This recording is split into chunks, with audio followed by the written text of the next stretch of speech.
Calorie restriction. Companies like Weight Watchers claim you can eat whatever you want as long as you stay below a prescribed number of daily calories. Getting all your calories from junk food is technically allowed, but from a health perspective, it's important to think about the nutritional value of the foods too. If you don't, you risk heart problems, nutrient deficiencies, and chronic health issues. Calorie restriction with optimal nutrition or cron diets generally reduce their caloric intake by 20% while still meeting the daily nutritional requirements. For example, instead of having a whole apple, a cron dieter might just have the apple skin, which contains most of the nutrients. Carb restriction. Many diets like the South Beach, Atkins, or Zone diet suggest that carbs are the enemy of the fit body you've always dreamed of. The ideology claims that when more carbs are taken in than burned off, the liver converts them into fats. But for most healthy, reasonably active people, carbs are broken down to glucose and transported to the cells for energy. Very little is actually turned into fat. Low-carb diets often have extreme restriction at first. No starches like bread or pasta, and no sugars including from fruits or even alcohol.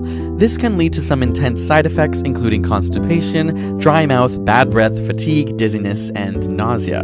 In studies, carb restriction dieters tend to lose weight faster initially compared to those simply using calorie restriction, but this is likely due to water loss, which returns in later phases when you're encouraged to eat normally again. On top of this, the Atkins diet, for example, promotes caloric intake from high-fat and high-protein sources, which means meats, cheeses, cream, butter, and losing weight? Sounds pretty good, right? But many doctors show concerns over the high intake of saturated fat, that it may lead to more bad cholesterol and therefore an increased risk of heart disease. Some claim these diets are dangerous and unhealthy given that they promote the limitation of foods like carrots, sweet potatoes, or apples that provide the body with important micronutrients and vitamins. Instead, people require supplements, which the body is not able to absorb as effectively as vitamins, minerals, and micronutrients in whole foods. Then there are high-protein diets. The main principle is that protein-rich foods are not as easily broken down by the body and take more energy to digest than carb-rich food. This means you won't feel hungry again as quickly, and you're more likely to run a caloric deficit than if you ate the same number of calories from carbs. We might call the just stop eating diets. Those looking to get slim quick might be tempted to only eat cabbage soup for 7 days,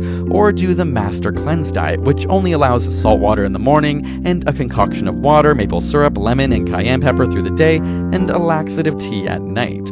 But these diets are exceptionally unhealthy. Not only is most of your weight loss from water weight, but there are many side effects such as dizziness, fatigue, dehydration, and nausea. Hard truth is that even using many of the principled diets, about 97% of people regain everything lost and sometimes more within 3 years.